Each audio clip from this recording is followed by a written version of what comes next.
Ya sorry ya, waktu itu gue dengernya tuh banget rambut bawah. Ini serius loh, gue nggak bohong gue. Oh, berarti Jembatan Utara. Jembatan Utara. Itu serius. Wallahi, itu yang gue tahu. Nah, gue nggak mikir masalah higienis, gue nggak mikir itu halal atau haram, gue nggak tahu. Yang penting, ya gue cuman berusaha aja, ikhtiar aja.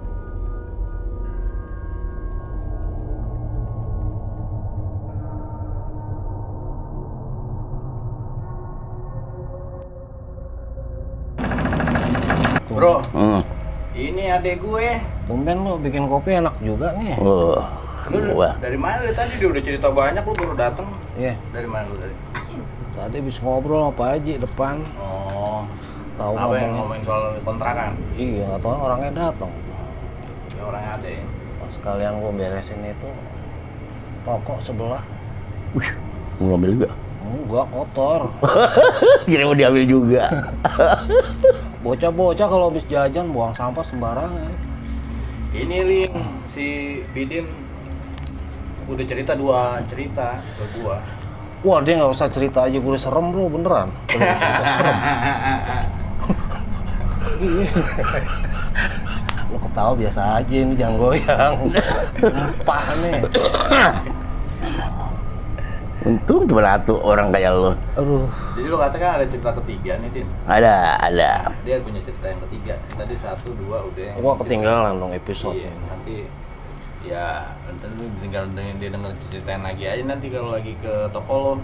Lu suruh dia cerita, lu yang penting modal kopi aja Ember ya. seember. Ya ada yang cerita dong, Din. Ceritanya apa, Din? Yang ini soal apa nih yang cerita yang ketiga nih? Soal apa maksudnya? Soalnya tuh, gue punya temen. Mudah-mudahan sih dia nggak marah deh. Gue punya temen SD, SMP, SMA satu. Kita satu sekolahan terus tuh. Rumahnya dekat sama gue. Namanya Haji Rikovino. Dia udah haji deh. Udah haji dia. Nah, dulu tuh gue sempet deket sama keluarganya. Jadi kalau keluarganya tuh pulang ke Jawa, dan nama daerahnya tuh Pekiringan ya, deket Bobotsari lah.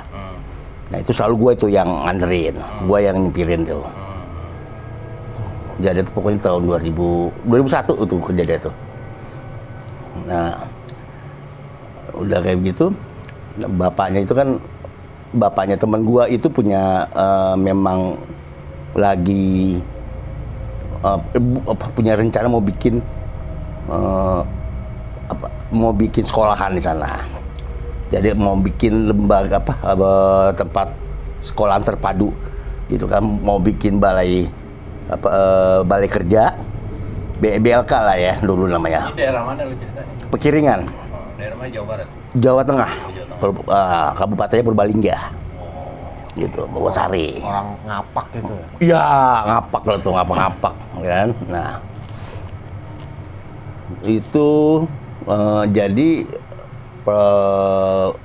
dia tuh udah bikin SMK plus, kalau nggak salah namanya dia bikin yayasan juga di situ, Yayasan Cendekia kalau gua nggak salah. Nah, itu kalau ini ada orang-orang daerah Pekiringan, Bobotsari pasti tahu lah, yakin.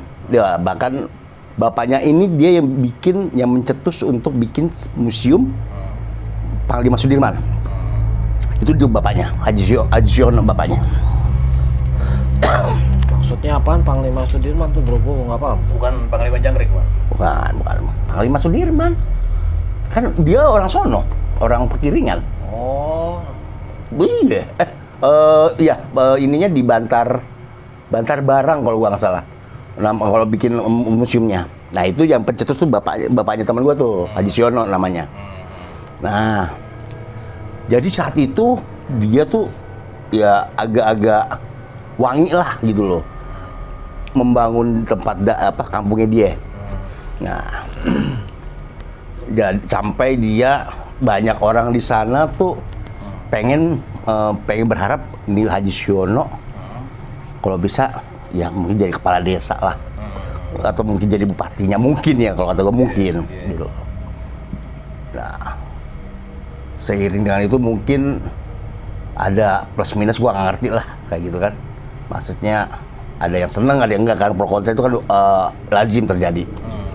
Nah, cuman di sini ada yang serem di sini. Ada yang seremnya itu, jadi satu saat itu, waktu itu tuh gue inget banget tuh hari Rabu lah. Hari Rabu gue bapaknya sama temen gue ya si Riko pulang ke sana sambil mengontrol proses pembangunan SMK Cendekia ini. Ya kan, nah, lokasinya itu di Pekeringan SMK-nya. Nah, kita biasa tidur itu di BLK, ya di Balai Latihan Kerjanya tuh. Nah, di daerah Pepedan. Ingat banget itu gua, Pepedan. Gitu. Ini seremnya di mana, Bro? Nah, seremnya begini, kita tidur. Gue inget banget hari Kamis. Itu dari pagi tuh kayaknya berasa banget hawa gue kayaknya nggak enak banget. Ya kan, tapi gue cuek lah, gue nggak mau pikirin lah kayak gitu kan. Mau hujan kali, jadi nggak enak, pengap gitu ya? Ya, kayak hujan, tapi kayak nggak, kalau siangnya tuh kayaknya nggak ada angin. Nggak ada angin, gitu loh. Dan terik tapi nggak ada angin. Nah, malamnya pun begitu. Nggak kayak, ya namanya kampung ya, sepi gitu loh, nggak ada inian. Tapi ini kayaknya pengalaman tuh beda banget. Akhirnya kita tidur di atas kan. Kita tidur di atas. Posisinya yang paling luar, yang dekat jendela ya, itu temen gue, si Riko itu. Sebelah Riko gue tidur. Jadi kita tidur bertiga tuh di apa kayak model di karpet lah, bareng-bareng. Nah, di sebelahnya gue bapaknya Haji Siono. Nah, Muat tuh. muat lah, nggak di karpet. Gimana? Lebar ya. Lebar.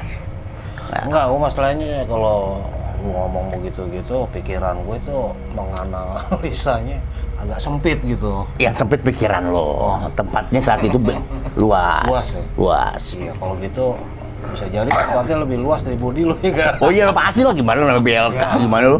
Udah. Udah. Nah, jam 4 itu.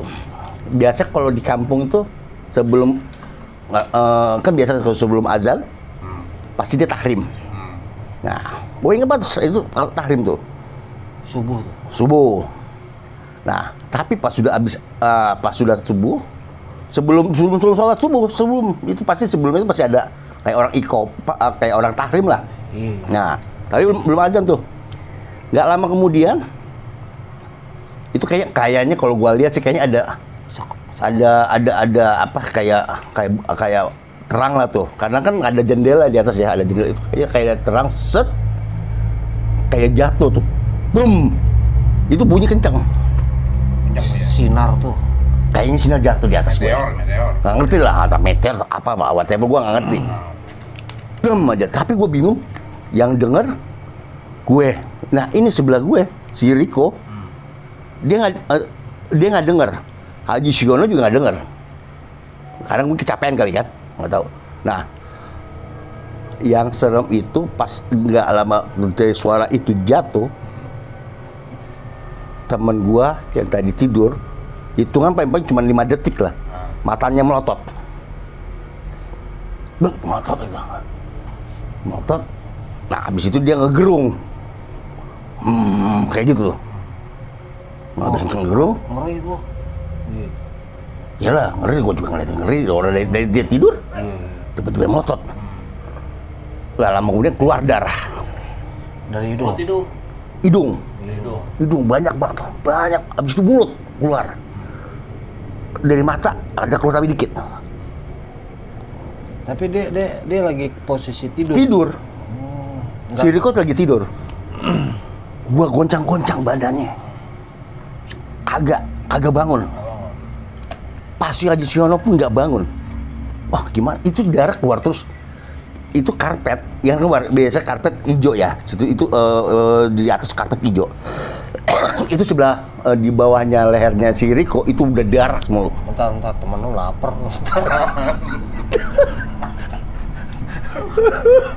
Ngunyah mulu deh. Iya, enggak nyember apalan. Itu darah semua. Gua bingung kan. Ini gimana? Gua ingat temen gua dulu pernah dapat omongan di temen gue. Kalau kayak kenapa kalau lu ngelihat ada bayi digangguin atau apapun, coba cari ambil 2 rambut. Ambil 2 rambut, lu baca Al-Fatihah, lu bakar. Dan itu gua lakonin. 2 rambut dibakar. 2 rambut. Gitu loh, 2 rambut. Ya sorry ya, waktu itu gue dengernya tuh banget rambutnya rambut bawah. Ini serius loh, gue nggak bohong gue. Berarti jembatan utara. Jembatan utara. Itu serius. Wallahi, itu yang gue tahu. Nah, gue nggak mikir masalah higienis, gue nggak mikir itu halal atau haram, gue nggak tahu. Yang penting, ya gue cuman berusaha aja, ikhtiar aja. Gue bakar cuy. Terus sangit dong ya. Betul. Bener, sakit bener. Itu jembatan utaranya siapa ya? Gue lah, masa dia gak mau gila gitu aja, ya kan? Gue bakar tuh. Cabut goblok. Ya, dipilih-pilih sambil baca Bismillah Al-Fatihah, gue bakar abis itu. It works, bener, berhasil. Iya, tapi mata tetap ngotot si Riko tuh. Tapi darahnya berhenti keluar. Itu beneran itu. Walau bener, gue asli banget tuh. Nah, tapi dia mata tetap ngotot. Gitu kan, tapi nggak ngegerung, ya kan, nggak melakukan nggak ngegerung lagi, nggak ngegerung. Nah Aji Siono bapaknya, abis itu kayak orang gimana ya, yang tadi gue goceng nggak bisa, tiba-tiba dia kayak orang tiba-tiba nguap, gitu. Baru gue gocengin, Pak, di Riko Pak, ada apa nih Din katanya, mana saya tahu ini, kayak begini kejadiannya, ya Allah gitu kan, kayak gitu. Itu pas udah kayak begitu si Riko kayak gitu, nggak lama kemudian azan kan, subuh. Baru dia bisa merem lagi tuh, baru diberesin. Itu dia si Riko tuh nggak sadar saat itu, teman gue tuh, sampai besokannya dicoba bawa ke rumah sakit yang di daerah Purwokerto ya, rumah sakit RSUD apa tuh ya. Gua nggak tahu. Jadi Riko posisinya pagi itu udah kayak orang pingsan gitu. Nggak sadar dia. Nggak sadar. Tapi bangun tapi dia nggak sadar. Blank gitu ya. Blank. Dibawa ke rumah sakit yang di daerah Purwokerto. Dibilang dia ada masalah kejiwaan. Katanya. Nggak terima sana.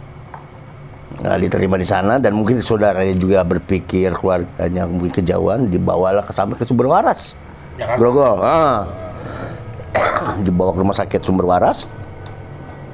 Akhirnya di sana pun dibilangnya ada masalah dengan kejiwaan. Nah pas sudah kayak gitu, ambil perobatan coba alternatif, dibawa ke Majelis Taklim di Wididin.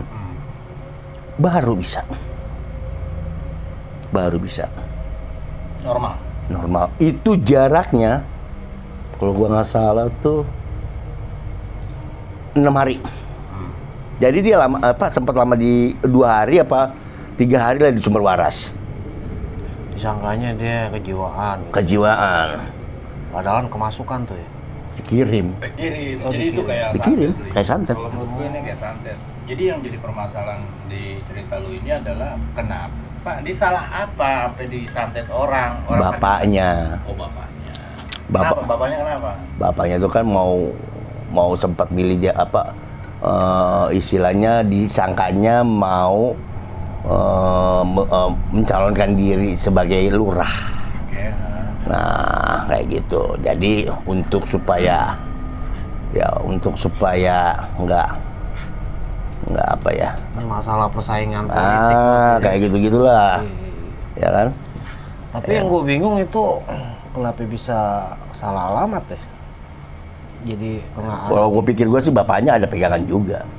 Di mental gitu. Ke sedarah. Gitu. Sama, gue juga berpikir kalau kenapa bapak yang diincer kok bukannya gue yang kena, karena gue lebih dekat ke bapaknya kan. Tapi kan nggak sedarah. Katanya, oh iya bisa jadi. Bisa jadi membal. Jangan ngomong fisik lagi nih. Pasti nyari ke fisik terus. Gue demen ini. Aduh, ampun. Iya tapi Kalau mak lu tuh nggak jadi serem, Ling. enggak, tapi itu yang tandanya itu ya, apa yang sinar jatuh itu ya. Iya. Kalau ada Kayak meteor. Kayak meteor, benar. Itu serangan ini. itu gue pernah dengar tuh kalau orang ada kiriman gitu sinar jatuh gitu. Harusnya tuh tapi sayangnya tuh yang gue sebelah sama itu tuh teman gue udah bangun-bangun nggak bisa komunikasi. Bahkan setelah pas sudah habis itu pun nggak bisa komunikasi. Kayak gitu loh. Nggak bisa komunikasi. Ya orang bego dong. Iya, kalau bisa komunikasi kan enak, gue minta nomor. Oh zaman tuh masih ada ya? Ada minta nomor.